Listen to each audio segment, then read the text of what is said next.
merci beaucoup pour cette question. L'action climatique en Afrique est en plein développement et en plein cours.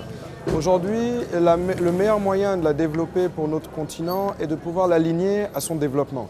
N'oublions pas que les priorités de l'Afrique résident dans son développement, ses infrastructures et dans sa résilience contre les changements climatiques. Donc dans ce cadre-là, il est important pour notre pays d'aligner les questions climatiques avec les questions de développement. Typiquement, ça veut dire, lorsqu'en Afrique on développe des programmes énergétiques, développons des programmes d'énergie verte. Lorsqu'on développe notre agriculture, développons une agriculture résiliente au changement climatique. Et je pense que c'est cette transformation qui est au cœur véritablement de l'action climatique africaine et de sa pérennité pour également s'aligner avec les objectifs de développement durable.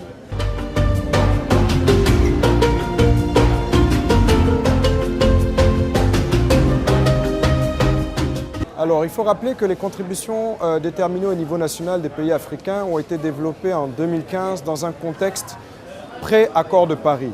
Tout le monde s'est précipité pour les développer, pour les écrire avec l'appui multiforme de tous nos partenaires.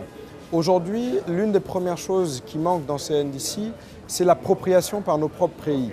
Qu'est-ce que nous voulons au sein de nos NDC, comment nous voulons les implémenter et quelles sont nos priorités. La deuxième chose qui manque, c'est la cohérence avec notre stratégie de développement. Comme je le disais plus tôt, l'important pour nos pays, c'est de pouvoir mettre en place des processus durables de développement.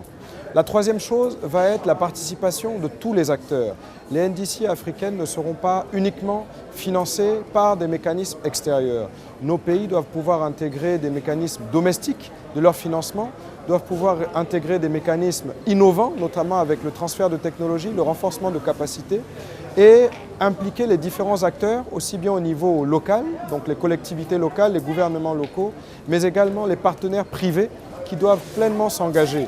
On sait qu'aujourd'hui, les industries au niveau du continent africain sont sommaires. Comment faire en sorte que les industries du futur soient durables, soient vertes? Voici le véritable challenge des contributions déterminées africaines.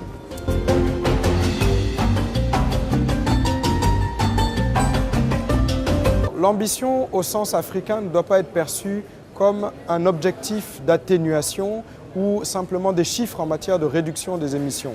L'Afrique aujourd'hui ne représente que moins de 5% des émissions mondiales de gaz à effet de serre. L'ambition africaine réside véritablement dans l'aspect transformationnel des politiques climatiques.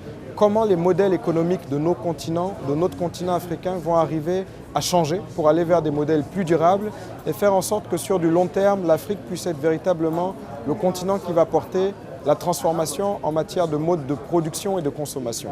Également, l'adaptation, qui est la priorité de l'Afrique, doit pouvoir concentrer toutes nos énergies. L'Afrique a une initiative aujourd'hui qui est l'initiative d'adaptation du continent, qui doit permettre de mobiliser toutes les ressources pour transformer les systèmes d'information climatique, pour pouvoir mobiliser tous les partenaires qui interviennent dans la résilience du continent africain.